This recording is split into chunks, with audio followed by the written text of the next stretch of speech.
Welcome back, everyone. Again, my name is Tyler Martin Olich, Film Commissioner for Hillsborough County. Thank you for joining us this morning. I got out of my pajamas for the third Friday in a row, which is exciting for me at least.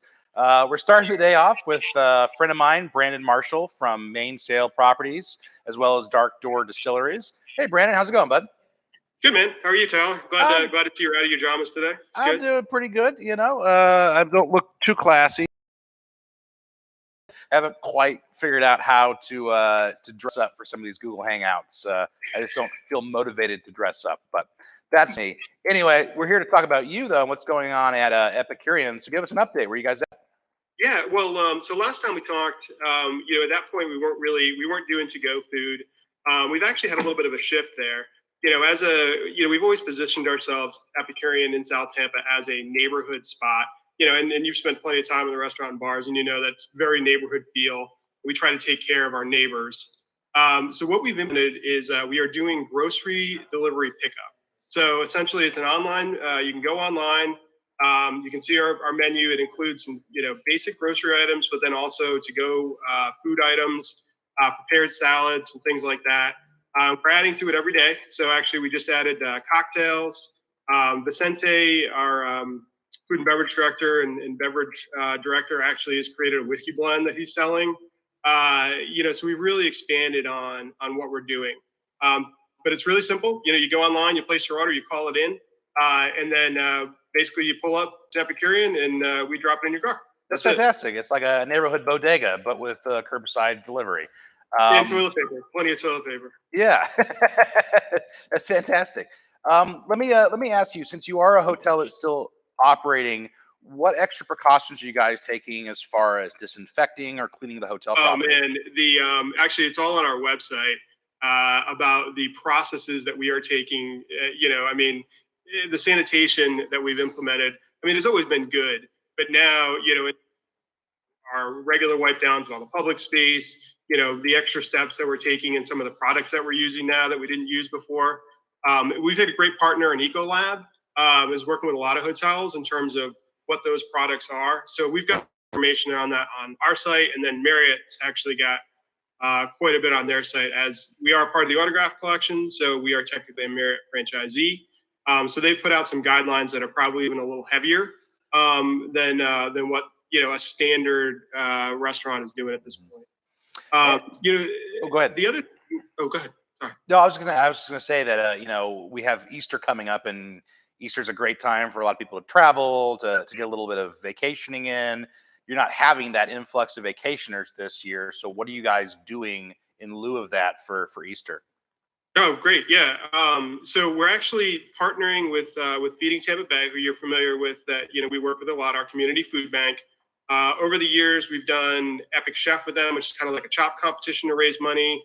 We actually did a live stream with Jason Bamford and Chef Jeff Philbin on Wednesday of this week down at their facility to promote donations and cooking at home. So this Sunday, we're actually going to do a live stream from the Epicurean Theater to talk about Easter, and then we're doing Easter dinner to go through Epicurean. So, obviously we want to make sure everybody stays safe. Easter is a big time to get everybody together as a family. So if you still want to have the restaurant experience, full Easter dinner, you can order it through us. For every dinner, every Easter dinner ordered, we're going to donate $1 to Feeding Tampa Bay.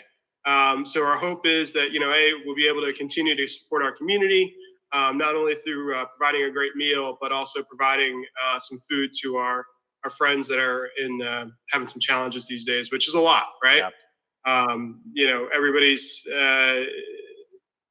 trying to do what they can, and that's all we're trying to do. No, that's fantastic and so appreciated.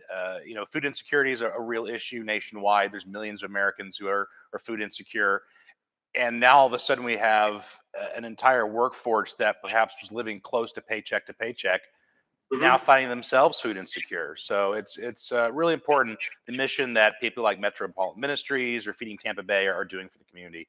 And you're Yeah. not the only company that stepped up. So I'm appreciative for everyone in Tampa Bay who's going that extra mile to help them out. Yeah, no, and we've got some other things that we'll probably talk about on Sunday that we're going to do with them, and through some other of our community partners to try to feed, feed whoever we can, especially with so many people in need at this point. Yeah. Yeah, it's just another way we can do it. We're going to close out the segment here. Unfortunately, we don't have a whole lot of time this morning, but before we do, I wanted to give you one more question. You are now at home with your wife and 2 kids. How's that going? Are you stir crazy yet? No, I'm very fortunate where my kid's a little bit older. And I mean, school has been going pretty good. We've been keeping a pretty aggressive schedule. My wife's been working from home as well. So yeah, it's been a huge, for people that aren't normally home this much. I think we've been pretty good. And we're doing the stuff, we're cooking together. But also my kids are pretty good about when it's time for everybody to go to their rooms and do their own thing. We could do that. And I think that's we're together a lot, but that individual space is going to be important for people. Sure. I mean, help us. You're a great cook and your wife is a professional cook. Are you guys still finding access to all the ingredients for the things you want to make, or has it been a little difficult shopping? No, we haven't had any issues. I've been very fortunate, and it's funny because we've used a lot of the services. Like we did use Instacart. We live, like a mile outside of downtown. We've got a great local marketplace right around the corner, Cacciatore and Sons. They've been open and plenty of stuff. A fantastic Italian grocer for anybody. But. I think access has been pretty good so far. I mean, certainly we haven't struggled. All right. So that continues. Well, let's close out the segment. Let you plug real quick. Where can people go to find the menu, and how can they access the services you guys are providing right now? Yeah. So EpicureanHotel.com is got you can go right on there. I think it's right on the front page of the Rotator is the grocery item link. And then the same thing, Easter should be up there. If it's not today, then it'll be tomorrow. The other thing that we're doing, we've worked with Marriott to do a community caregiver rate. So for our health service professionals, our first responders, we're being able to offer a very, very, very good rate to be able to give them a place to stay and have a bit of rest. Fantastic. That's up on our site as well. All right. Appreciate it so much, Brandon. You guys stay safe and healthy. Coming up next, guys, we have Curry Bergeron from Pitch Media. Thanks. Awesome. Thanks, Jeff.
Okay. Could probably turn it up even a little bit. Can you hear that? I don't know, I'm not hearing. No, I don't have a monitor to play it back. it's coming through there. Is that loop or is that going to stay? It's just gonna end. Oh, we're hearing your reading. We need to switch the audio off.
All right. Welcome back, everybody. Thanks again for joining us. Right now, we're being joined live by Corey Bergeron from Pitch Media. Hey, Corey, how's it going, bud? Very, very well. How about yourself? I can't complain. Beautiful day outside, though I'm not able to enjoy it like I used to be, but it is what it is. We're all getting through this.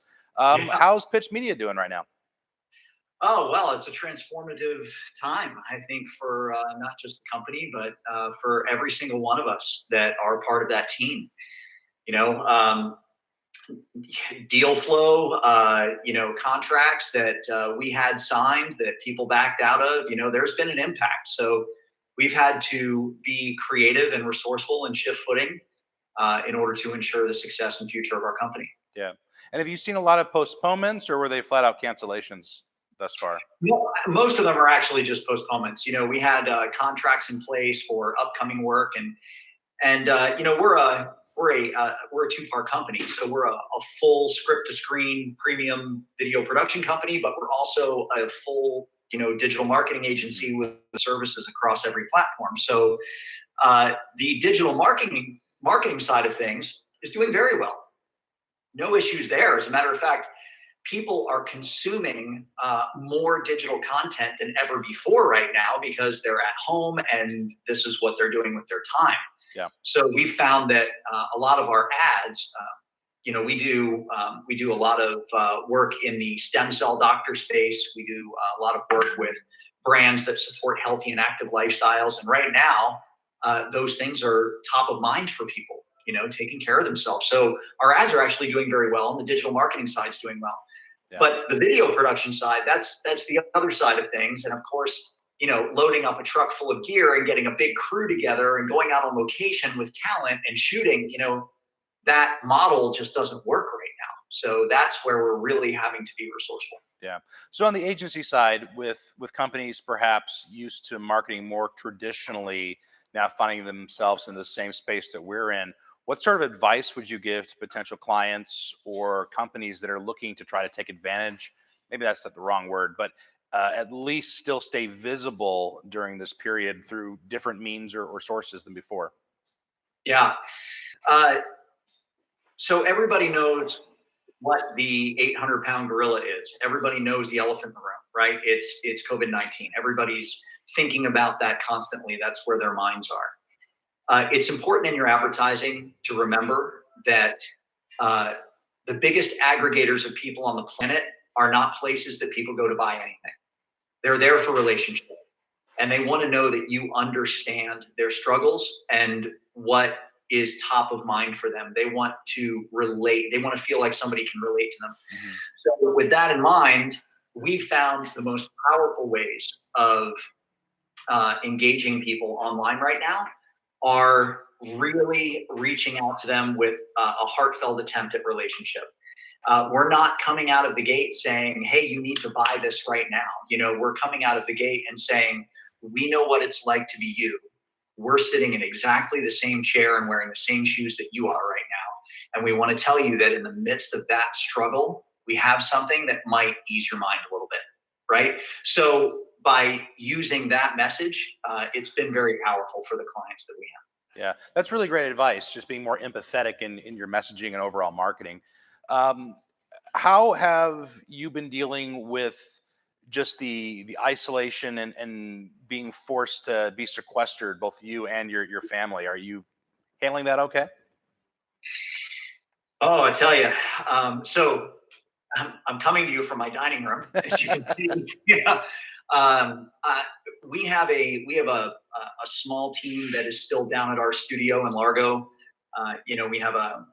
We have a 5,200 square foot facility down there with editing suites and a big studio built out into lifestyle sets and all the gear and everything else. But for the most part, that's a skeleton team down there. And, I think, so on a larger scale, and my family, yes, of course, we're all being affected by this. My wife and son, due to the health of my youngest child, and that's a much bigger story. We could do a segment on that alone. But back in December, we relocated them both to Costa Rica. Mm. So my wife and son are living at the very tip of the Nicoya Peninsula in Costa Rica right now. And that comes with all its own stuff. I mean, they're down there. The cops down there are shooting their guns at surfers in the water to get them out of the water. They're just basically flexing their muscles because the government said they could. So they're like, hey, we don't get to shoot our guns very often. I guess we're going to shoot at surfers. My son has a video on his phone of that happening. Crazy. So they have all their own stuff they're dealing with there. And of course, that pulls at mine personally, trying to support them and make sure they're safe. Here, I think as a whole, we've been given an amazing opportunity. I am surrendered to whatever happens. Whatever happens, it was meant to happen, out of my control. I'm going to put my best foot forward and do the best I can for myself and my son who's here with me, and for my employees and for my business, certainly. But at the end of the day, I don't have control over any of that, really. I can put my best efforts into it, and then whatever's going to happen is going to happen. That being said, I think that I believe that society evolves to a certain point where we kind of push ourselves against the ceiling, and something needs to happen that causes that ceiling to break, and we can go beyond that. I really do believe that this virus is an awful thing, but has also provided that evolutionary opportunity. Yep. I think that as a society, we were still hanging on to a lot of yesteryear ways of doing things when we had the technology to work from home, to work in a virtual environment, to participate in a virtual environment, to interact with each other authentically in a virtual environment. And because of our yesteryear notions of, well, we have to go to the office, we have to do things from there, we have to do it this way, it's the way it's always been done. I think now we're being forced to recognize the fact that we don't have to continue doing things that way. And um, and this is a time of opportunity for self-reflection and really understanding what your priorities are, what's important to you, and ways that you can modify and streamline your life that maybe you just hadn't paid attention to, but now are on your doorstep and you have to. Yeah, that's very insightful. You know, I mean, you hear the term essential or non-essential businesses, but I think that same phraseology could be used for just about everything in your life at the moment where you're really trying to assess what is and isn't essential. Do I need to go into a traditional office anymore? What's my priorities? There's a lot of clarity, I think, that's going to come out of this. And Yes. we are going to come out of this at some point. And to that end, I want to give you a chance to be able to pitch Media's service. I don't know if it's playing right now or will be after this segment, but we do have your sizzle reel queued up. So why don't you give us a taste of what you guys do? Okay. So I personally was a director on national television for about 10 years. And then I became the face of about 350 different products across the board for HSN. So as a director, I sit there and I'm ultimately responsible for the final broadcast that the nation is seeing.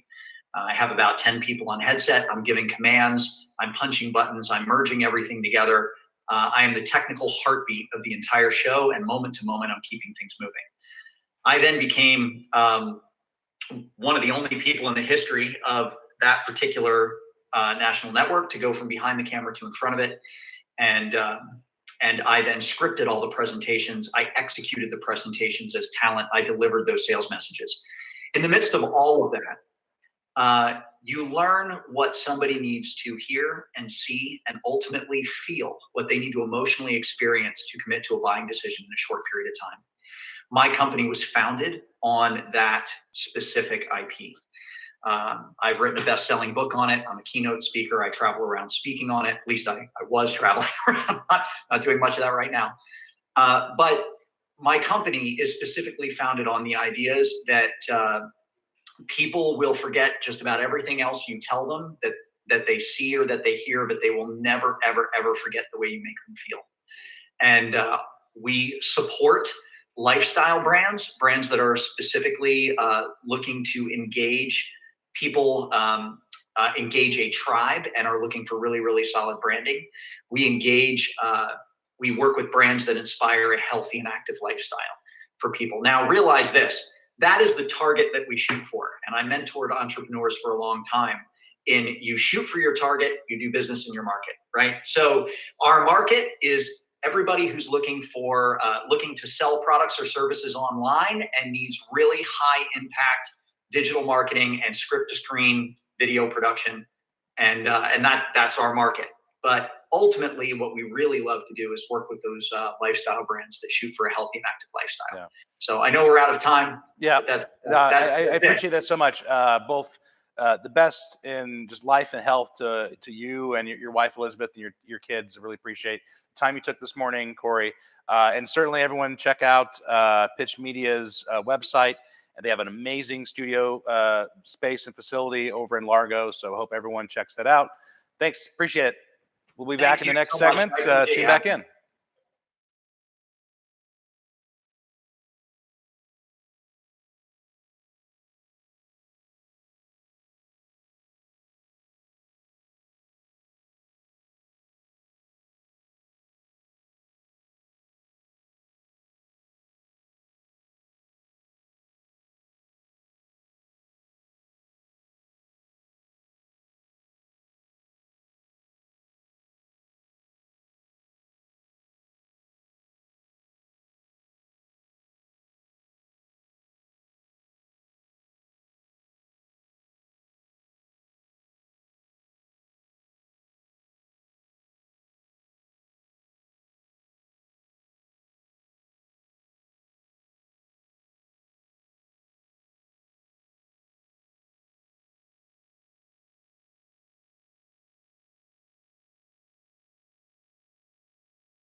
All right. Welcome back, everyone. Again, my name is Tyler Martinovich, Film Commissioner for Hillsborough County. Apologize for any technical glitches. We're doing the best we can at ad hoc here. Internet's been a little cranky this morning. We're trying to get it up and running. But joining me now this segment, we have Lisa Jamison from Lift Performance Enhancement, a holistic healing center, and Claudia Cardinal from RBB PR and ad agency. Welcome, ladies. Let's start with Lisa first. How are you doing this morning? I am doing just great. And Claudia, how are you? Good, holding up. Thanks. All right. Let's start with Lisa, who is local. Lisa, this is not a great time for people who have a lot of stress in their lives to begin with. I think this has just compounded it. What are some skills or some tips that you can recommend for people who are just looking to be more mindful or to relax and be a little more peaceful in their isolation? Yeah, the first thing that one would really want to recommend is for everybody to really just stop on a regular basis and catch their breath. And I mean that literally and figuratively. So whether you like to call that a timeout, whether you like to call that a little retreat time, whatever you want to call it, but really to just sit and do nothing but breathe in this time of stressing out and over adrenalizing and this added stress to what people normally have, in order to kind of calm the system, sedate the system, get that parasympathetic relaxation response activated. Really the only way and the quickest way to do it is to stop and to breathe. And it's a simple process of breathing in through your nose and out through your mouth, but out through your mouth as if you're breathing out through a straw. And eventually those exhales will become very long, almost double the length of the inhales. Don't work at that too hard. Don't force it. Don't become stressed out over the breath. But in through the mouth, out like you're blowing through a straw. And with practice, that will put you into that relaxation response instead of the stress response really quite quickly. Yeah, great tips. And Claudia, dealing with the agencies who are probably equally as stressed as we all are at our homes, what are you hearing from your clients? Is there a lot of fear in the market? Are they holding back on advertising, or are they trying to be a little more creative in how they address their consumers? So it all depends on really the market the client's in. So we had a lot of resort clients who have all obviously stopped a little bit of their work, but then we've had a lot of clients who are taking the opportunity that things are quiet to work on a lot of branding projects, updating logos and the look and feel of the materials. So we've seen a little bit of both. We also offer crisis management services. So we've also been dealing with clients who are looking for that advice and that guidance on how to address everything that's been going on. So because we have such an array, a variety of clients, we've seen a little bit of everything. Mm-hmm. And staying with Claudia for a second, what are you recommending to your clients coming out of this? Do you think there's going to be a period where a lot of the bigger clients out there are going to be hesitant in spending money in the marketplace? Or do you think they're going to try to buy their way out of whatever recession we find ourselves in at the end of this? Well, I think it's more of a wait and see game. This isn't something anybody's ever experienced before. Sure, RBB's been through times like 9/11, through the 2008 recession, but nothing really compares to what we're going through now. So I think once we find ourselves in our new normal, we're going to have to see what's the climate and where's the best approach for each kind of industry to move forward. Lisa, back to you. Claudia's used a great word, the new normal, and I think this is our new normal for at least the next 30 days. Hopefully not longer than that, but possibly. For people that are not used to having to build their own structure into the day in isolation, what are some recommendations you might have for them? Should they try to get up at the same time, find time for exercise, meditation? What should someone's daily structure look like, or what should they be striving for? Absolutely. There are great recommendations for that. I was really drawn to the Today Show. Harry Smith, who always puts things really nicely as far as words go. He said, what we did not see with the coronavirus was the partner pathogen anxiety. So it's back to those old adages of control what you can control and don't try to manage what you can't manage. So yeah, definitely try to stick to a routine. If you get up early, continue to get up early. We joke about like not having to wear pants or even take a shower, but really we need to get dressed and kind of look presentable and start to, really keep living the life that we envision ourselves living. Have some normal routine, get outside, and they're really recommending, at least as we always do, 30 minutes a day. Make yourself move. There's a million videos for fitness and yoga and all sorts of things. And now we get the opportunity to try to do them in the privacy of our own home. So without perhaps making a spectacle of ourselves, have those FaceTime and Zoom calls with people so you actually get to connect. Drink plenty of water, make some time for self-care, make sure you're out playing with your pets. There's just the list goes on of ways that your stress can be lowered, or that load of stress on your body can be lowered. And those kind of healing hormones will come in, trying to diminish the effects of the adrenaline and the cortisol. So lots of good tips for just trying to remain with some sense of normalcy, control what we can control. Yeah. Again, great tips. Claudia, back to you. In a previous segment, we were talking with Corey Bergeron from Pitch Media, and he was talking about how he's seen in the marketplace a lot of sort of ad hoc marketing that's really specific to empathizing with people's situations. Has there been any interesting ad campaigns or marketing from different clients, different agencies that you've noticed in this time that you found particularly interesting or noteworthy? Well, one of the campaigns that we actually put together and launched within 4 days, which kudos to the creative team for doing that, was for the Greater Miami Business District. They're the ones who do Miami Spice and do all these different kind of local community events. And obviously, we're trying to encourage people to buy local, order out, to help our local restaurant business. So they created a great campaign to try and encourage people to order from local businesses. And outside of our agency, I've seen a lot of ads for companies like AT&T and T-Mobile talking about connectedness and the importance of their role in this whole situation. So I think those were done pretty well. They did a great job. That's fantastic. Lisa, I'm going to wrap up 2 questions in here as we close out the segment. So the first question is, we can control what we can control in far as our own space, but we also have, in many instances, a partner or family members or just friends that are also isolated. What would you recommend as far as reaching out and helping them cope with the stress so they're not an island unto themselves? And then the second question, I guess, is just to plug yourself. Where can we find more information about you and your business so we can stay in touch with you after the segment ends?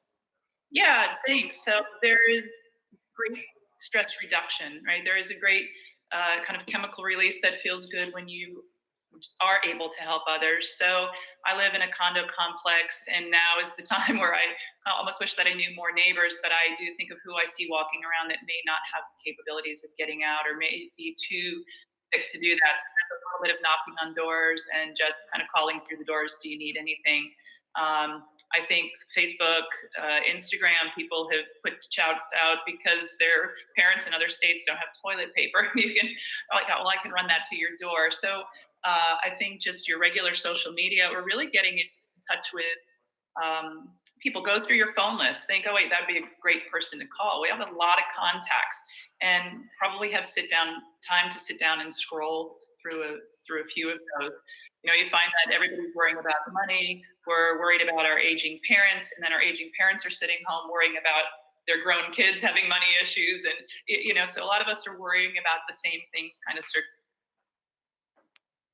just finding ways to reach your own people. Mm-hmm. I can be reached at liftperformanceenhancement.com.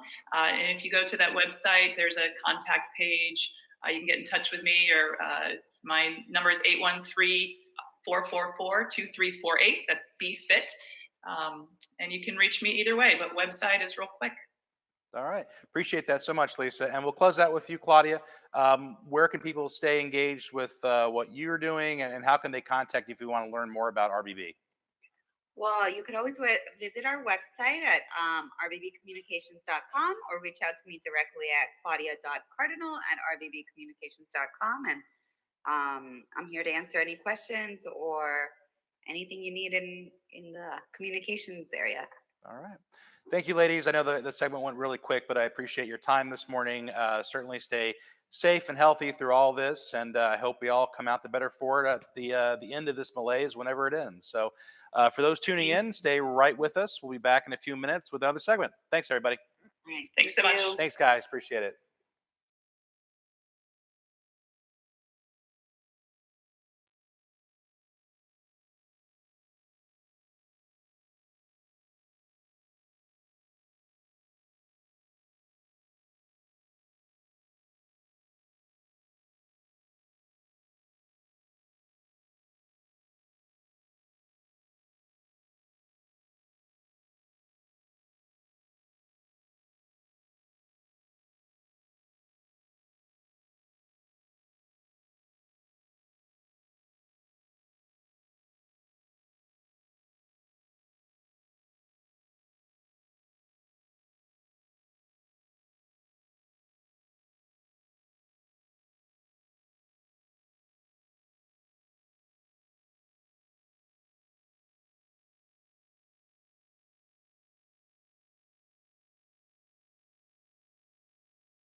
Okay, doctor, we're ready to go. Hi. 3, Good morning. 2, 1. Welcome back to the segment, everybody. Again, my name's Tyler Martin Olich, Film Commissioner for Hillsborough County, and joining us now is Dr. Gretchen from Medi Weight Loss. Good morning, doctor. How are you? Good. How are you? I'm great. Thanks for joining us this morning. So I think this is going to be a really useful segment. I know I've been sitting at home eating probably too many Fritos and Doritos, just binge eating out of boredom. What are some just basic health tips for nutrition during this time? So I believe in it's what I tell all my patients is the most important thing right now is to somehow in this moment of so much change and chaos, find some sort of structure in this craziness, right? Don't forget to kind of be able to identify the things that you can control. Obviously, there's so many things you just can't control at these times, and I get it. And I think we're all in the same boat. But in that kind of craziness, we can also try to identify what brings structure to our life. How can we bring structure back in somehow, even in this moment of craziness? And I think we've all been doing this for probably a few weeks now. And now I start to identify patterns where we can start bringing together and forming some type of structure again in our lives. As humans, we tend to thrive a lot better in some sort of structured environment. So I think it's really important that we sit down and take a step back and try to identify how we can bring that structure back into our lives somehow. Yeah, great tips. We used to joke in college, the typical freshman 15. I'll call this the quarantine 15. What are some basic tips for people not to gain those 15, 25 pounds during this time? So as medical director at Medi Weight Loss, I get that question a lot. And one of the things, like I was just saying, structure is so important. And right now it is hard to try to go out there and find the healthy fruits and the healthy veggies and all the healthy stuff. But somehow we have to be able to utilize what we have. So the little things that we do have, if we're going to do some type of Instacart, if we're some type of, again, structure back into our daily lives, especially how we give, the nutrients into our body. A lot of these unhealthy snacks that we have around, all they're doing is decreasing all the immunity that we have in our body. It's all those processed and overprocessed sugars are just not good for us. And I get it. They're such good comfort foods. But again, bring that structure back in to your life somehow and try to plan out what you can do. Using the resources that you have, try to be able to plan out what you can do. There's tons of different tips and tricks, even on Instagram feeds, Facebook feeds, things that people are coming up with that are just genius, and things that you can do during this time to bring back that structure and being able to continue to eat healthy while we're in, this predicament that we're all in. Mm-hmm. So again, one solution is not the right one for everybody. So you have to kind of take a step back again, identify what works for you, what you can do, how you can bring that structure and do some type of structured dietary plan that continues to be healthy and is not full of all the processed sugars and junk food. Yeah. So, we're all looking into the same cupboard 5 times a day. Is there a recommendation for either a specific food or food type that you would recommend throwing out and then adding to be more healthy? Yeah, I always tell folks to try to stay away as much as you can from over-processed foods. So, and that's difficult at these times because we've kind of stocked up on a lot of those canned things and the freezer things. So try to do, actually there's a lot of freezer alternatives that are still very healthy and still have all that fiber and nutrients in it. So you do want to make sure that you try to stick to those things. And more importantly, take a look at those labels, make sure that they're not filled with added sugars. And I think if there's one thing that I would recommend is try to stay from the added sugars and all the over-processed carbs. And I think by doing that and just trying to stay accountable on how much and how many calories you bring in, I think it would make a huge difference. So people should be downloading their apps, downloading, things where they can tally themselves and what they're bringing in And I think it's going to bring back into perspective just how much we're intaking at this time and how many calories and grams of carbs that we're intaking. And I think it's a huge difference. Yeah. So there's been a lot of talk about social distancing, increased hygiene practices. That's all stuff on the outside. What can people be doing to proactively enhance or help their immune systems? Again, one of the things that can help you most, just boosting your immune system, is staying away from the over-processed sugars, over-processed carbs, staying away from a lot of things that just are not nutrients dense at all. Try to get your hands on fresh fruits and vegetables, always making sure that you wash them very good before you consume them. But things like citrus with a lot of vitamin D, things with zinc in them, a lot of fresh fruits and vegetables are going to be what provides a lot of that boost in energy and immune system support. One of the things that, again, bringing that structure back in, trying to get enough rest, enough sleep, and enough time for you. So what we try to do now is, and I am guilty of that too, we bring our work home because we're now working from home. And then we kind of go the other way and we're working all the time. So again, bring in that structure, make sure you look at the times you're going to dedicate to work and the times that you're going to dedicate to you, to yourself, to your own self-care. Make sure you continue to have those times when you dedicate it to you. And you have times that you're going to dedicate to your family and to your children, but there has to be times in there that you dedicate to yourself. Your adequate hygiene, sleep, rest, entertainment, it's all extremely important. All great tips. So we're coming up to the end of our segment. Excuse me. We're coming up to the end of our segment. If we do come out of this with an extra 15 pounds or whatever it might be, where can people learn more about Medi Weight Loss and how can they contact you and get on a program to be healthier and happier once this is over? Yeah, absolutely. We would be happy to receive any new patients that have, that are struggling with those, what they call a COVID-15, right? So as of now, what we're doing is we are conducting business still via telemedicine for those patients who are part of our program and either want to come back or are doing follow-up. So we still are open for business through telemedicine.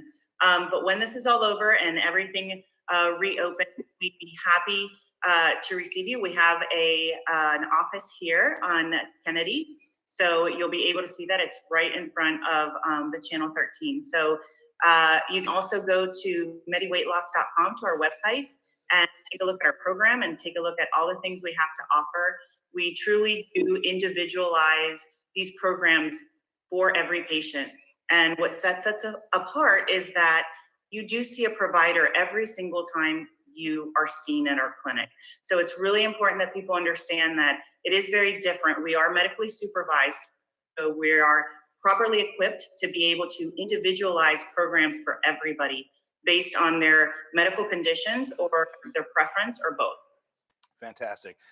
Dr. Gretchen, thank you so much for joining us this morning. Really appreciate it. All the best to you. I hope you stay happy and healthy through this crisis. And for those tuning in, stay tuned. We'll be back after this quick segment with Big Cheese, professional gamer. Thank you, Dr. Gretchen. Appreciate it. Bye. Take care. See everyone in the next.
3, 2, 1.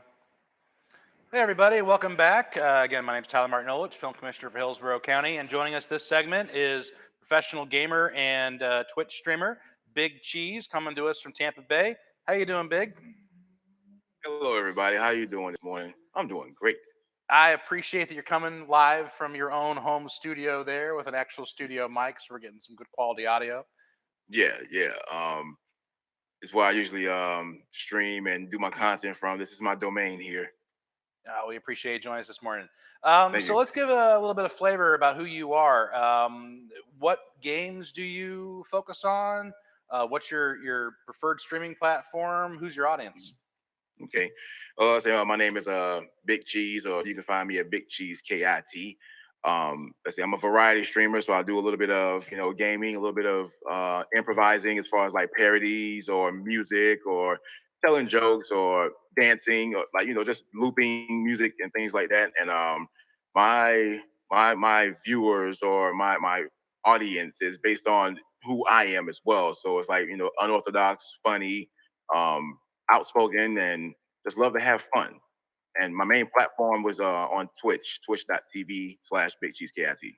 Right on. So we're living in an interesting time. I think there's obviously a huge audience out there for Twitch already, but I think now you have an entire segment of society that wouldn't have been home in front of their computer as much as they are right now. Have you Right. seen an increase both for your own Twitch streams, but also other content creators? Is there more people watching now than ever before? You can definitely say there's more people watching than before because a lot of individuals find themselves to be quote unquote bored. So it's like, okay, let me find something to watch. Let me find something to do because I don't want to be stuck in this house. I might go insane type of thing. And you have plenty of options now since there's like like Netflix, Hulu, Twitch, etc. So they're looking for things to do as far as like watching people, or they're looking for a way to start streaming on their own. Yeah. So it seems to me like this whole situation with the coronavirus um, really brought out some ideas for other individuals to do their own thing or to be able to watch others do their own thing and be entertained by it and support it. Yeah, that's interesting. Let's riff off of that for a second. So, as a content creator with a built-in audience, Mhm. are you finding that you're putting out more content right now than in the past to sort of service those people sitting at home, or have you changed your streaming habits at all? Yeah, I did change my streaming habits, and I am putting out a lot more content. Putting out some like small little funny skits or announcements, or doing charity streams. I've been doing a lot of charity streams for like gamers outreach, for able gamers, St. Jude Children's Research, and today I am going to be doing a charity stream for St. Joseph Children's Hospital. So it allows me to do a lot more for others in this situation. I'm like even doing charities for coronavirus too. So it's like we have a lot of opportunities to do something for a cause or do something for the kids. It's all up to us, you can Yeah. say. So this is why I'm doing what I'm doing. No, that's fantastic. And talk to us a little bit about how that works as far as doing a charity through a platform like Twitch. How are people actually contributing to these causes just by tuning in? Well, when they tune in, we have links available that they can be able to go to. If they wish to donate to a great cause, then what they can do is click on the link by like a command. So like if you set up a command and they type in that command, it automatically pops up for them. And then once it pops up for them, they can click on the link. They can donate however much they want to donate. And when they do, it's a live notification. And we customize the notification like an alert, say, "Hey, you did a donation," and it shows how much they donated and the message that they left. So that's how they are able to donate. And then if they're not able to donate, that's okay. They can always share because sharing is free 99. So Sure. it's no problem to help out for a great cause. Yeah, and that's interesting too, because the accessibility of something like a Twitch where people are able to interact with each other, it almost becomes I don't want to say a bidding war, but you almost shame other people in the Twitch stream if you donate and they don't, right? So I think it is Right. more interactive, and I think it can drive more donations than a simple share to a Facebook or a Twitter. Right, right. And like the thing is, we're gonna try to make it like a bidding war. Like, who's gonna do that? You 45, 45, 55, 55. No, we're not doing that. It's more like if you're not able to, it's fine. You Yeah. know, I'm not gonna sit here and force you to do anything that you don't want to do, or I'm not gonna force you to spend money that you don't have. So it's like, okay, if you're not able to, if you have social media platforms like we do, go ahead and share. You know, just share to others. Like, you know, we're doing for a great cause, and we would love for you to be a part of it. Yeah. And it's like, if you're not able to, that's fine. We're not asking for like $5,000 or anything like that. It's more like, okay, look, 50 cents is fine. 20 cents is fine. It adds up, and it shows, like, you know, everybody, like, okay, we're able to do for a great cause, because now we're not able to go out to these events, and we're not able to, you know, pay cash, or we're not able to, you know, do credit card as far as like at, you know, on-site events. It's more like online now. Yeah, all great steps. So let's talk about people that are sitting at home right now. They have access to Twitch via their phone, or maybe they have a camera in their own computer, or maybe they have a Right. studio mic sitting on their desk collecting dust. What are some recommendations to people that might want to get started as a content creator? It's always my first recommendation is to have fun and be yourself when you're doing things like this. And, you know, whatever games you play what you love, play what you like, um, interact. And if you're looking for like high quality items, I can help out with that. If you have some low quality items, that's fine too. As long as you have a microphone to interact with people, that's all that matters. They don't have to see your pretty face. They don't have to do that. Or some of us that don't have a pretty face that probably shouldn't be on camera to begin with. Yeah. I'm speaking for myself right now. Are there any other Twitch streamers that you'd recommend here locally, perhaps, that people should tune into and pay attention to what they're doing? Yes. Besides myself, because I'm currently working with Red Drop, and they have been doing charity streams and streaming for years, like I have. So that would be Professor Broman, twitch.tv/Professor Broman. That would be Gathalion, mixer.com/King Gathalion. That would be K Magic, which is twitch.tv/K Magic 101. And Timmy, he's facebook.com/darkness429. Those are 4 individuals that I am working with, as far as like a great company. And, you know, we love the stream, we love to entertain, we love to have fun, and we just get ourselves out there and entertain the world and do for a great cause and make sure that people are entertained by what we do. So check those guys out. No, that's fantastic, man. I really appreciate you taking some time with us this morning. Let's go ahead and plug yourself one more time, and also when and where people can tune in to help St. St. Joseph's Hospital. St. today, Joseph's correct? Children's Hospital, yes. So you can find that charity event happening. It's supposed to be happening now, but I'll push it back like 10 minutes. So it will be on twitch.tv/BigCheeseKIT. All of my social medias are the same: Instagram, Facebook, Twitter, Twitch, YouTube, .com/BigCheeseKIT. So All right. find me there, and wish me luck, because this is the first time it's happened for St. Joseph Children's, and let's do it for the kids. Let's do it for the kids. All right. I appreciate you, Big Cheese. Thanks for tuning in. And also thanks for postponing your own live stream today to join us. So with that, we'll close out the segment. For those tuning in, stand by. We'll be back in a few minutes with 2 more guests. Thanks, Big Cheese. Appreciate it, man.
Camper Doggy Day.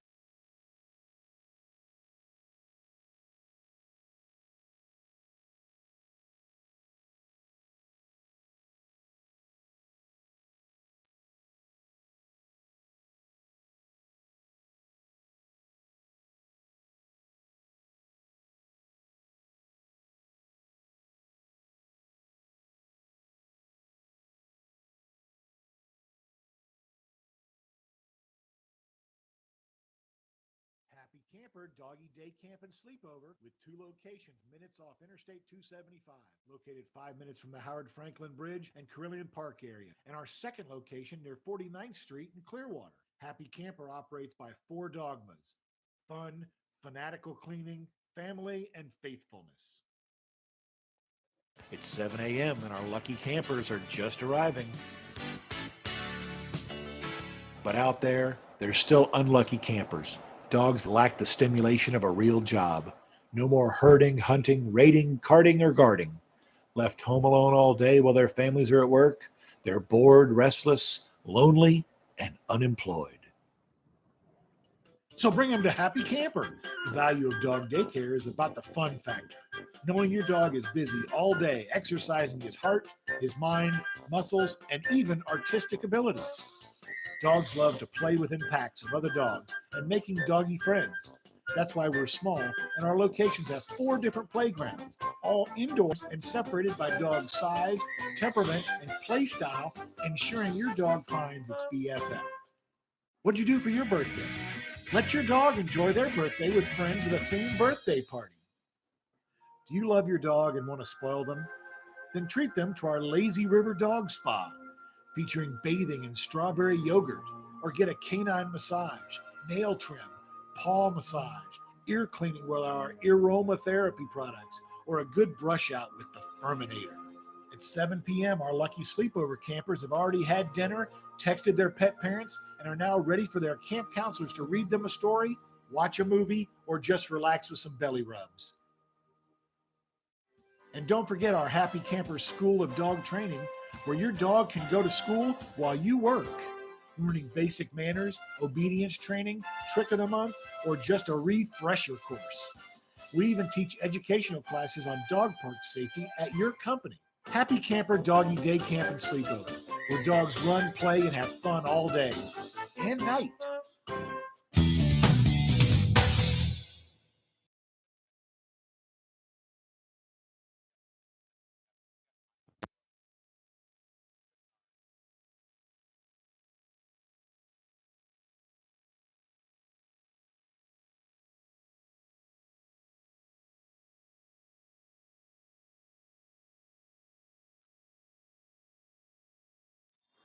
Three, 2, 1.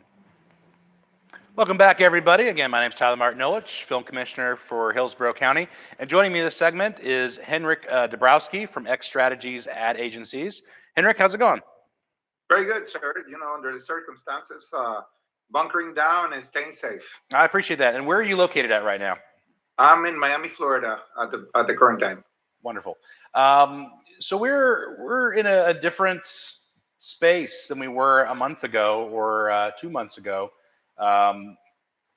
You know, the president has just signed an additional 30-day stay-at-home order. Our own governor has suggested that we stay at home. A lot of businesses are just not able to operate the way they were just a few weeks ago.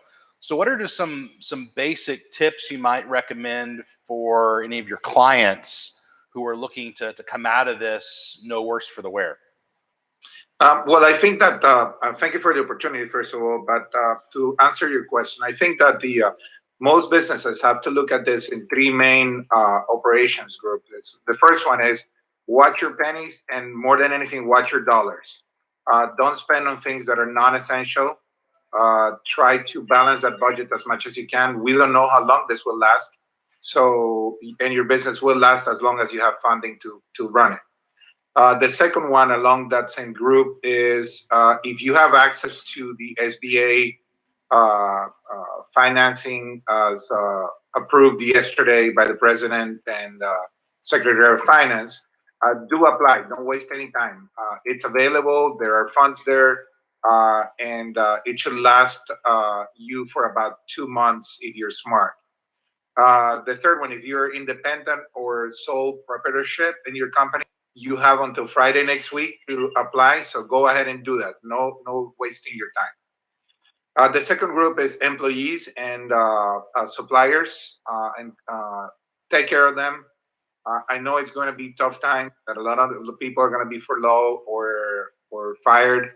Try to have some sort of support system or continue working with them, perhaps if that allows on a variable basis. That's very important. And with your suppliers, try to talk to them. Delivery and contract breaches are the order of the day. So it is important that you know what you're getting, from where you're getting it. Try to establish realistic delivery times. Otherwise, the whole supply chain collapses on you. Yeah. And going back to the small business loans, you might know the answer to this, but I'm going to ask it anyway. What is the typical payout period for those small business loans? Is this something people are going to apply today for? Be waiting 6 months to actually have access to that credit line, or is this something that's more immediate? It's more immediate. Actually, the way that it's being set up is that you can apply for working capital, which can include payroll, paying for your rent or office space, buying inventory, whatever. The application is fairly simple and with a minimum of documentation. And instead of you going through your bank, once you apply through the SBA will appoint a bank which will work with you. Normally located within a geographical area that will be close to where you are. So the process is fairly simple. You have to have your documentation in place. So talk to your accountant if he's working to get that, and apply. By all means, apply. I have clients that have applied since Monday. One of them got $3.6 million in funding, a large construction company, and through U.S. Century Bank, and they're getting funds on Tuesday. Oh, that's wonderful. And again, you might not know the answer to this, but I believe, as far as what I've been reading, to qualify for a lot of these programs, not all, but a lot, you have to have a minimum of 2 employees. Is that correct? That is correct. If you don't have 2 employees, you're basically will qualify for independent practitioner or sole ownership. So there's a different path for that, and I would suggest that you apply for that as well. For example, real estate agents that usually work on their own, they have access to these funds as well. They just need to be quick and apply. Sure. And as far as clients still staying visible during this period, and you mentioned your first tip, make sure you're looking at your dollars and cents and not spending where it's not most effective. Where would you suggest clients be putting their money as far as advertising spaces right now? I mean, where are the eyeballs, and where should people be marketing at? That is a great question, and I appreciate that you brought it up. I think that the first of all is be outreach as much as you can. Social media, any sort of vehicle that you can to go after your clients and make them know that you're available, that you're working, that your services or products are on the market. Second is work your image. I still see a lot of companies trying to pitch the same deal without realizing that the market has changed. So work on your message. Very important. Lastly is try to work emotions, not necessarily the financial aspects of it. People know that prices are not going down because it's right now a seller's market, not a buyer's market. But pitch to the people's needs, what they feel. Do not pitch, prices or things like this. So people are not looking at that right now. So if I can parse that a little bit, your answer, it sounds like the messaging should be more empathetic, more consolidating the idea of what your brand is, and less selling a specific item or product. Is that correct? That is correct. Yes, because right now people are looking. I think there is a collective consciousness right now that we have to be closer. We have to help each other. We have to make each other available. Nobody's seeing anybody. So I think that that emotional string to I can help you. I have things or services for you that can help you as well. It's an important message at this stage. Of course, you're always going to pitch the value of your products and services, but I think that the message should be that you're part of the community and you're helping the community, whatever the community is. It can be global. Yeah, great tips. So let's zero this down a little further and talking specifically about agencies or production companies. What would your suggestion be for them as far as marketing the opposite direction to their clients? How can they still stay relevant to their clients' needs when their client might not be spending money at the moment because of COVID?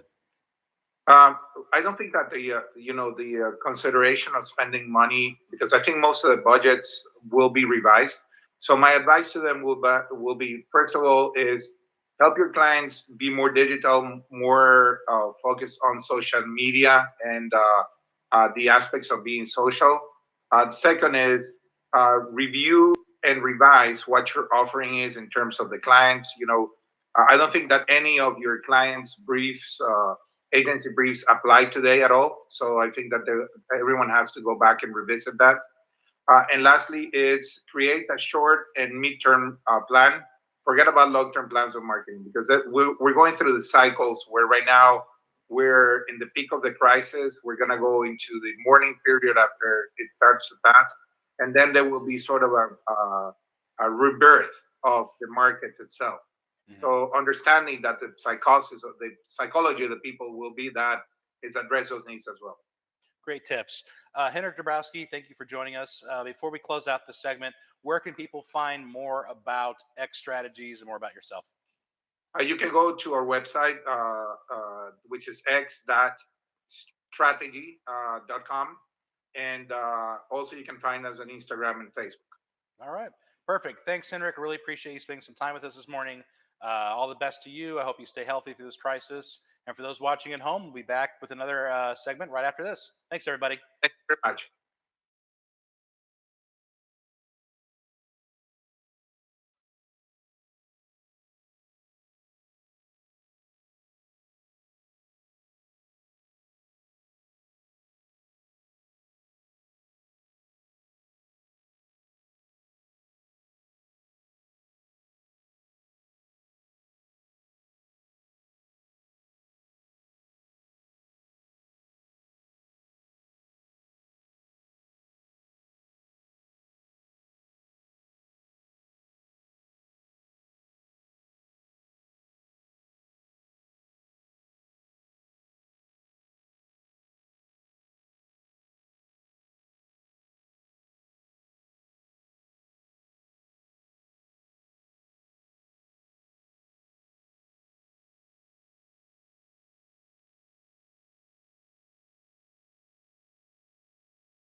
Hey everybody, welcome back for another segment. Again, my name is Tyler Martin Olich, Film Commissioner for Hillsborough County.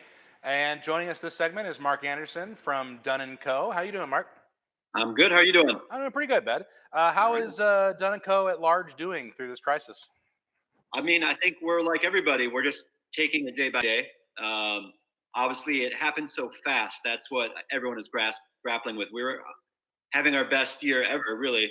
And then within 3 weeks, everything had been shut down. So we're still hanging in there. And I think things are stabilizing a little bit now. So we're looking forward. Yeah.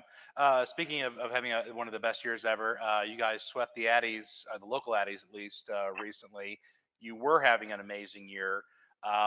Was that like walking up to the precipice and then just falling off the side of the cliff one day, or was it? Did you see a gradual, postponement and then shutdown of productions? How did that work out for you? Well, I think because we're so focused with entertainment, restaurants, and tourism, we noticed it earlier. We work for the Tampa Bay Lightning, and obviously the NHL shut down right after the NBA. So that was one of the very first things, even before some of the bigger news came out. So that's when we were kind of aware of it. We have a big restaurant chain called Smoky Bones, and so we had seen things trailing up in other states, that particularly in the Northeast, where this was happening kind of sooner than now. So I'd say that it was gradual. We also have the Florida Aquarium, so we were tracking that. So it was more of a gradual stop. But then I think as with the rest of the economy and the rest of the public, within 3 or 4 days, it all kind of hit really quickly. Yeah, I mean, we were talking on a different segment that the reality hit for a lot of the production companies, either when the NHL, NBA, or Disney all announced that they were suspending their season or their services, and that was sort of a door slamming in your face at that point. You had to pay attention to it. How have you guys responded? I think agencies and production companies perhaps are a little more mobile and how they can conduct business, at least on the pre-pro side or the editorial side. Is everyone working from home right now? I'd say about 90% of us are working from home. I'm in the office now. We have Dylan Melcher, who's our in-house kind of director, cinematographer. He's here as well because clients are still asking us for things, and that's the challenge, right? First of all, we're doing the creative carryout program, so every day we're shooting stuff. But other restaurants are getting ready. Like the Florida Aquarium is getting ready to open, and so now I think clients are starting to turn their attention to what happens when everything opens back up. So I'm sure as with you guys, we're challenged to figure out how do we run production and creative where we have to be outside, but doing it according to the rules and regulations of both the CDC, the state of Florida. If we have to interview somebody, as you guys are doing it, do we do it through webcams? Do we do it through phones? So we're learning as we go. We're doing this on the fly, as I'm sure lots of companies are. And I think we're finding some pretty good results so far, because sometimes even this kind of webcam hangout thing that we're doing now adds a little bit of the authenticity to the environment. So when we have to talk to our clients, we're doing this. And even now when we're capturing film, sometimes we're doing it this way. So it's just giving a little bit of gravitas to where we all are right now. Yeah, in addition to just the elasticity, I think a lot of the production companies are having to find themselves in as far as responding to their clients' needs. You have new clients, perhaps, that you can onboard during this time by just being mindful to what the community's needs are. I'll let you talk about your own program here in a second, but 3 weeks ago, restaurants were able to be open, and now they're not. And if you're in that situation and all of a sudden you have a brand new menu or pared down services, how do you get that marketing out there to let customers know that you're still open? You guys came up with an amazing idea to help out. Yeah, well, it's interesting because it started just with us internally. Dylan and I would be here. We'd have to order lunch, obviously. We didn't know who was open at this point because this is after every restaurant was ordered shut.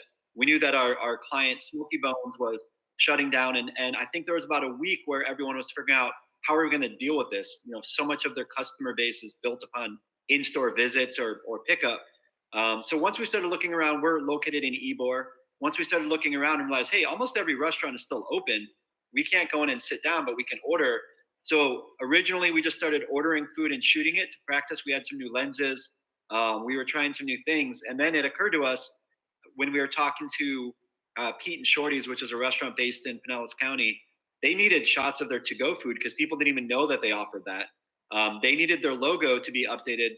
And then they needed, obviously, I think you've seen now in the last 3 weeks, the Rooster and the Till has done a really good job of it. They've completely reinvented their business to be about to go, curbside carry out, contactless delivery. So I've been amazed at how adaptable everyone has been. I think for about a week, we were all in shock. That second week, we all just started figuring out solutions. And we knew, to your earlier question about working from home, we've got amazing designers and writers. They can work from home. They can design on their laptops. If Dylan and I can get them the photography, then they can create updated logos. We have our social media experts trying to figure out how to adapt in that environment as well. And we've been finding success. I think it's been stabilizing, whereas everyone that we talked to kind of dropped about 80% in the restaurant industry within a week, basically.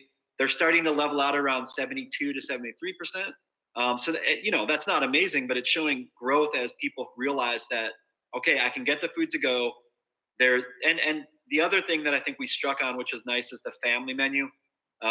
People are at home. I've got 3 kids. I'm having to teach them at home. At the end of the day, I do not want to think about cooking for 5 people, obviously. So restaurants have retailored their offerings to just make it easy. I just look online. I can look through Instagram. I just click a button and I get a barbecue set at home. You know what I mean? So I think we just wanted to get that out there. And the other interesting thing is, for so much of the staff here, we're so used to updating logos anyways that we're shooting all day long. These are our local independent restaurants that in order for them to update a logo, it could take them a week. In order to update their menu, sometimes they don't even know where the files are. We can just recreate that. And then the same with photography. We've got lighting and kits and lenses here that they simply don't have. So it just seemed like a natural extension to just open this up to anyone and everyone. And right now we're doing about 1 or 2 a day. So we're having really fast turnaround. The whole staff is really enthused about it. I mean, these are restaurants also. These are not just clients. These are people that like friends of ours, family, people, places that we eat, places we go to happy hour at every night when things are normal. So we're personally invested in it, and so far it's been working really well. Yeah. We're coming up to the end of our segment here. By chance, or was it planned? I'm not sure, but over your shoulder, there's a hashtag that says "Watch Change Happen." That is by chance, yes. There's definitely a lot of change happening. Do Yes. you think this new approach to being more empathetic and more personal as far as marketing goes is going to continue beyond this COVID crisis? Is this a new norm that I think clients and consumers are going to find themselves in? 100%. And I think we say that this here all the time. As far as creativity goes, it usually thrives in times of crisis, and people are not taking a risk or in safe times, and now they're evaluating their business. We have clients that were all about in store, and now they're completely thinking about how to build around delivery and takeout for the long haul. So I think, and I'm seeing really interesting creative responses from all of the restaurants, the bars. There's a pottery company we're working with. All of them are thinking on the fly, and I think they're realizing that these are solutions that will work long beyond this virus. Yeah. So I think that is the really positive takeaway to what's happening right now. Agreed. Thank you so much for your time this morning. Before we let you go, though, where can people learn more about Dunn & Co. and how can they take advantage of your services during this period? Follow us on Instagram. We have everything up there. We have a landing page on our website. So if you go to dunn.com, you'll find a landing page, any restaurant, any bar. And even beyond that now, like I said, we're talking to a pottery company that can't do anything, yoga studios. So think about any company that might need help getting the message that they're doing things outside of their store, and follow us on Instagram, send us a note, and we'll get right back to you. All right. Thank you so much for your time this morning. Appreciate it. Hope the entire Dunn & Co. Family stays healthy through this crisis. For those watching at home, stay tuned. We got 2 more segments coming up, and then we'll end it out for the day. Thanks, everybody, for watching. Thank you very much.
All right, welcome back, everybody. My name is Tyler Martin Olich, Film Commissioner for Hillsborough County. And joining me in this segment is Joey Gigglepants, our favorite Joe Davison.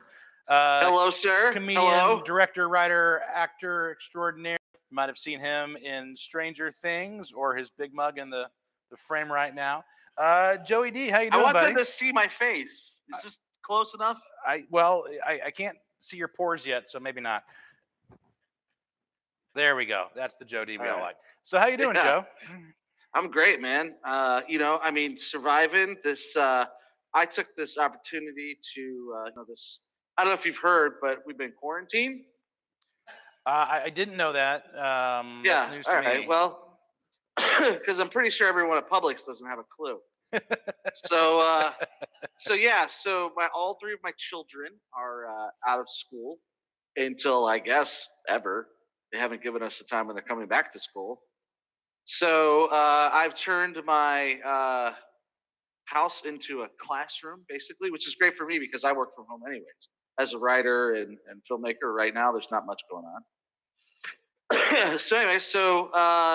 house has changed. We have the classroom over there, and I get to work here and do all my stuff. Are you or the wife the teacher these days, or both of you? What? Who? For the kids, it's in the house. Who's teaching? We both are. She teaches. Leanne is works at St. Anthony's, right? So she's very scientific. She's very smart in that aspect. So she teaches them science and math, and I teach them literature and arts and crafts and stuff. So it works very well, you know. And then we got a big trampoline, so PE is outside on the trampoline. It works fine. But outside of that, I'm also taking this opportunity to, since everyone's at home on their internets, I decided I'm going to launch my show that I was originally set to pitch for Netflix, but we decided that now is probably a better opportunity to just launch it as opposed to waiting till 2022 maybe to get my foot back in that door. Who knows? And the film industry, as you know, is literally on its head right now. Yeah. So I took this opportunity just to launch my show. Before we get into the new show, though, for those tuning in that perhaps don't know you, give us a little bit of your background. It's a white door, and then there's some pictures over here. That's exactly what I was looking for. Moving on. Thank you. Seriously. I get to talk about myself. That's great. I love it. It's the best thing I can do, actually. I started in improv a long time ago, 95. And then from there, I got into making movies and directed 7 feature films. And I've written 33 screenplays. I've written 6 novels. You can get on Amazon. And then I was on a show called Stranger Things for a hot minute. A very hot minute that ended with you dying gloriously in an elevator, if I'm not mistaken. I love it. No better way to go out in a horror franchise than to get killed by the monster. Yeah. Well, to be fair, you were the heroic one putting your arms out to either side to try to protect the rest of the people in the elevator, if I'm not mistaken. Or were you cowering in the corner? I can't remember. That was a character instinct. I felt that my character would, at the last minute, try to save the only female in the elevator, just in the hopes that maybe there was a chance that we made it through some late night activities for the nerdy techs. I don't know. That's the improv background shining through. And I feel like we are all living through an improv skit right now. That's how it feels day to day. Am I wrong in that? It just feels like there's a different curveball every morning when you wake up. It's very interesting, man, because it's all new. Every day is like a new challenge. It's a new rule has been put into place. 14,000 more people have died. So it's just this constant. What I'm really concerned, this is what I honestly feel like. Leanne and I were talking about this. We feel like we're just sitting around waiting to get it. Yeah. Like we're just going to sit here for the next 3 weeks or a month and a half and wait to get it. And then what happens if you don't get it? they're saying there's going to be a resurgence in the fall. When winter hits, it's going to kick back in again. Then they're expecting like twice as many fallout from that than what we're having now. So what do you do, man? What do you do? Yeah. What are you doing? What am I doing? What's your future look like? I'm consuming a lot of trash media at the moment. I don't know. It's very interesting for us because we've had to retool. How do we service clients that are no longer calling? What are their needs? We got to actually call them to find out, and trying to be as proactive as we can. I think we're going to come out of this eventually, sooner rather than later. I'm hoping, but realistically, I think it's going to take a couple months for people to get back online and going back to their normal spending habits. I hope that's not the case, but I think that's more than likely going to be the case. But Yeah, because Hollywood's done until probably October, I bet. Yeah. I'm going to say October at the earliest. And Hollywood has the writer's strike coming up too, and there's no better time to strike than when they have the studios over a barrel. So I do think they're going to go through with the writer's strike one way or the other, which I think will compound problems as far as a bottleneck of new media coming out. So this is the time when new shows like yours, which I'm going to let you pitch That's why here in I'm a second. striking. Yep. Or just content creators in general are going to have an opportunity to surge. So let's talk about your new show coming out. What was the genesis of it? When is it premiering? And just give me the general gist. Okay. I created a character called Chauncey Davies, who was this child actor, basically, and he was really famous and he had a ton of money. And then when he was just before he was about 18, his girlfriend, Whitney, married his father, and they took all his money and then they left. And he hasn't really seen them in a long time, and he lives in a garage now. We meet up with him now. He's 40. He's basically me. He's an idiot. He's high all the time. He lives in a garage. And he gets a phone call, and it's the lawyer, and the lawyer says, your dad died 3 months ago, and you got to come to the reading of the will, which should be millions of dollars. Chauncey's expecting to get his pay in, like he hates his dad. He hates Whitney. But he finds out Whitney's going to be there, and she's going to be at the reading, and it just becomes this cluster disaster of a reading of a will, and so you just meet Chauncey in this crazy life he has, and I based it a lot on my two favorite shows, which is It's Always Sunny in Philadelphia, which is a fantastic show, and kind of like there's really a lot of it's kind of comedy. When we write the script, it's a loose frame, and then I kind of want us to be in the moments of the scene. We know he's coming in to get a briefcase or whatever, but what happens in between all that is anybody's guess. Yeah, and we've actually had you can't see it, but if you're tuning in the live stream, we've had actually a picture of I think it's you and your white face lion cat costume, outfit? which is a cat. It's wonderful. And I think that's Chauncey. Dude, the show's great. We have a lot of great talent in it, man, and that's what I really like. We got Brianna Halzaren, who plays Whitney Davies, my ex-girlfriend / stepmother. We got Tiffany Kerr, who plays her sister. We have Tanya Christensen, who's just not only is she probably one of the best actresses in the area, but she's beautiful and fun and just a goofball herself. She loves to have fun. She improv a bunch in her scenes, which is great. And then we got guys like Austin Janowski, who plays the lawyer, the son, Paul Hammerstone III. And then Shelby plays my agent, Buford Cummings, agent to the stars. He knows how to play this character because basically he is this character. Yeah. But he's also such an asshole to Chauncey, but he loves him. He's been with him forever. He's Chauncey's agent since he was a kid. He knows what happened. Stuff went bad, and really, Buford's the only wisdom that he can get. And I begged Shelby McIntyre to play this character because originally he didn't want to do it. Yeah. And I said, man, this is you, man. Please do it. Just play Buford. Yeah. So he came in, knocked his scene out, and then I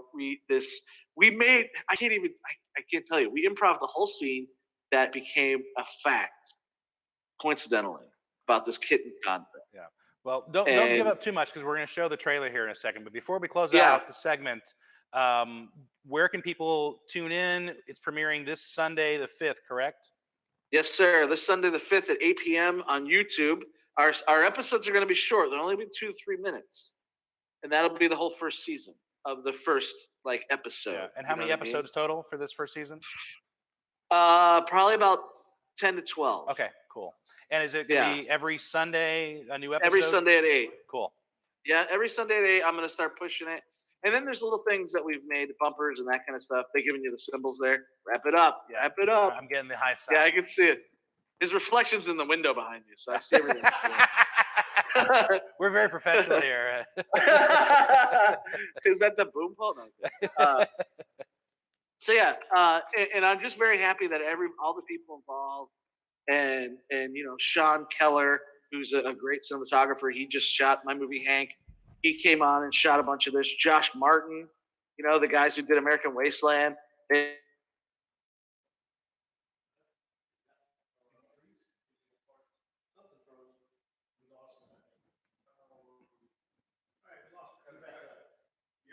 I'm back up. Joe, I don't know if you can still hear us, but if you can, unfortunately, the gremlins pulled your feed. So we'll close out this segment. Tune in on There you YouTube. are. Oh, wait, I got him back. All right. Joe, 5 seconds. What's the YouTube handle that they can see this on Sunday? Yeah. Right. Maybe. All right, bud. Sorry, the feed's dead on you. We'll make Yeah. sure we plug the Oh, that's cool. Okay, I think we're All right. All right. I don't know. Who knows, man? It's all right. South of Central. I'll South of Central. I will follow up next segment. Everyone tune back in after the short break. Yeah.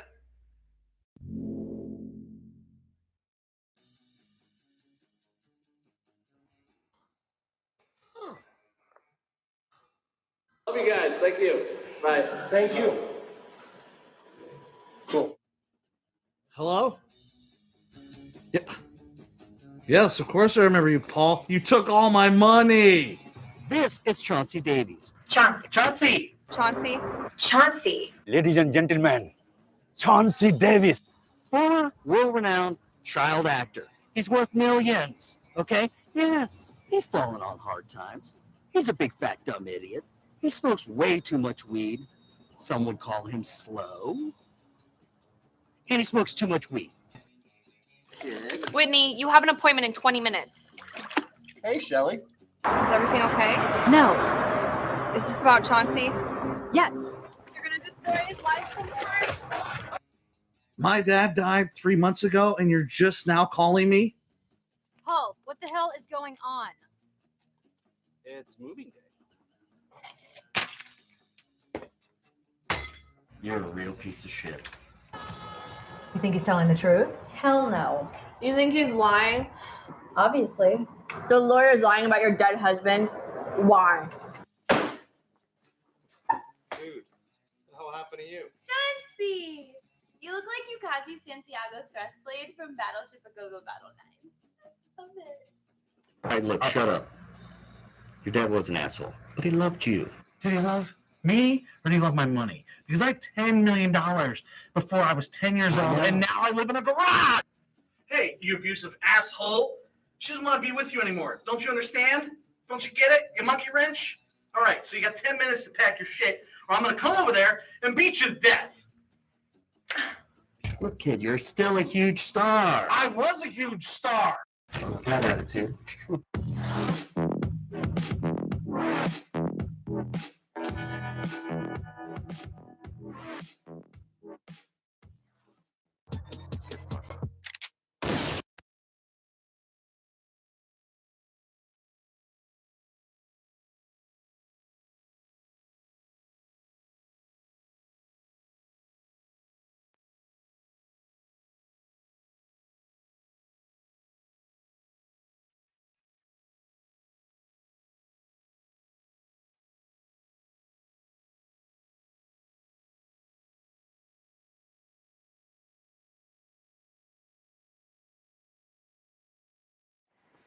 Welcome back, everyone. Again, my name is Tyler Martin Olich, Film Commissioner for Hillsborough County. Before we start the segment, I want to pitch it back to the last segment. Unfortunately, we had some technical difficulties and weren't able to plug Joe Davis's new show. It's South of Central, premiering this Sunday, the 5th, on YouTube at 8 p.m. South of Central. All right, and with that, let's tune to our new guest for this segment. We have Emma Moore from Happy Camper Doggy Daycare. How are you, Emma? Good. How are you? I'm doing great. Thanks for joining us. You can't hope to end a segment better than with puppies. So let's talk about everyone's favorite animals, their pets. We're in a weird time. You know, I think people are thinking, well, I'm at home, my family's at home, we don't have to worry about our pets. But there's still a whole lot of first responders and essential employees out there that still need a daycare. Absolutely. And how are you guys helping out with that and still following CDC guidelines? So we are obviously implementing new cleaning protocols. We're actually one of the cleanest facilities in the area. We always have been. So the entire facility gets cleaned twice a day. And now we're just paying extra attention to those spaces where people come in and bring their dogs. So door handles, our lobby. We've implemented a no contact drop off and pickup policy, as well as payment. So people are paying over the phone. And instead of handing their leash off, what we're having them do is come in the lobby and just drop their leash.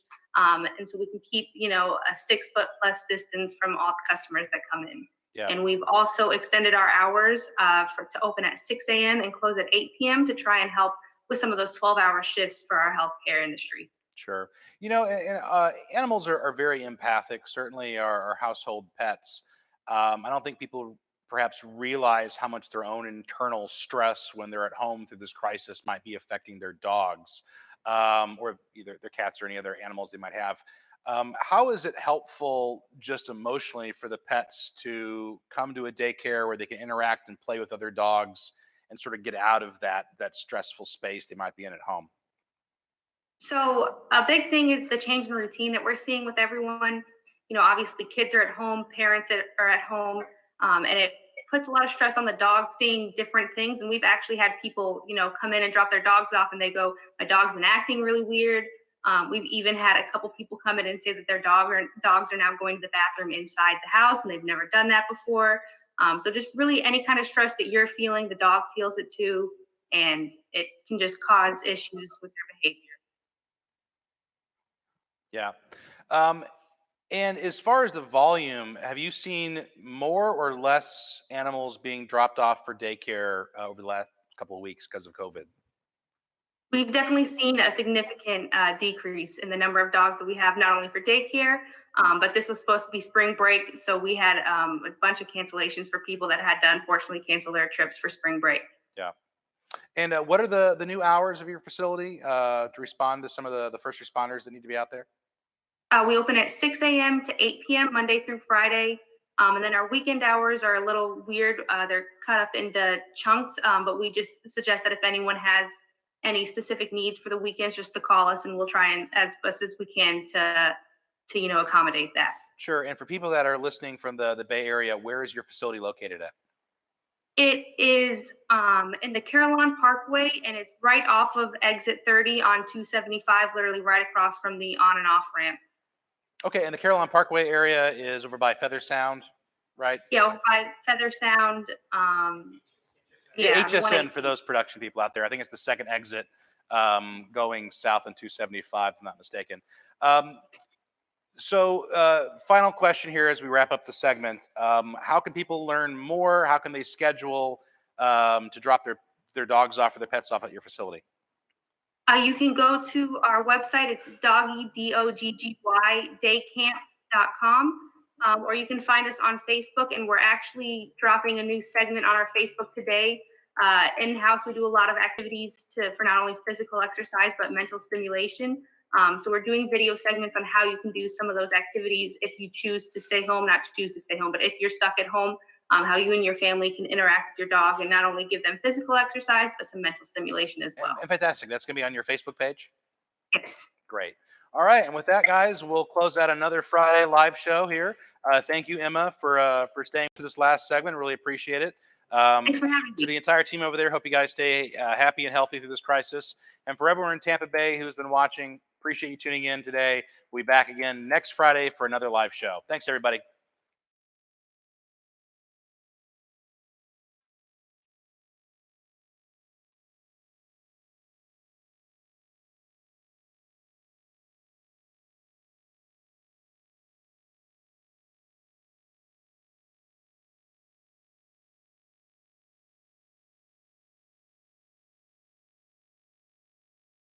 Happy Camper Doggy Day Camp and Sleepover with 2 locations minutes off Interstate 275, located 5 minutes from the Howard Franklin Bridge and Carilion Park area, and our second location near 49th Street in Clearwater. Happy Camper operates by 4 dogmas: fun, fanatical cleaning, family, and faithfulness. It's 7 a.m. and our lucky campers are just arriving. But out there, there's still unlucky campers. Dogs that lack the stimulation of a real job. No more herding, hunting, raiding, carting, or guarding. Left home alone all day while their families are at work, they're bored, restless, lonely, and unemployed. So bring them to Happy Camper. The value of dog daycare is about the fun factor. Knowing your dog is busy all day, exercising his heart, his mind, muscles, and even artistic abilities. Dogs love to play within packs of other dogs and making doggy friends. That's why we're small, and our locations have 4 different playgrounds, all indoors and separated by dog size, temperament, and play style, ensuring your dog finds its BFF. What'd you do for your birthday? Let your dog enjoy their birthday with friends with a themed birthday party. Do you love your dog and want to spoil them? Then treat them to our Lazy River Dog Spa, featuring bathing in strawberry yogurt, or get a canine massage, nail trim, paw massage, ear cleaning with our aromatherapy products, or a good brush out with the Furminator. At 7 p.m., our lucky sleepover campers have already had dinner, texted their pet parents, and are now ready for their camp counselors to read them a story, watch a movie, or just relax with some belly rubs. And don't forget our Happy Campers School of Dog Training, where your dog can go to school while you work, learning basic manners, obedience training, trick of the month, or just a refresher course. We even teach educational classes on dog park safety at your company. Happy Camper Doggy Day Camp and Sleepover, where dogs run, play, and have fun all day and night.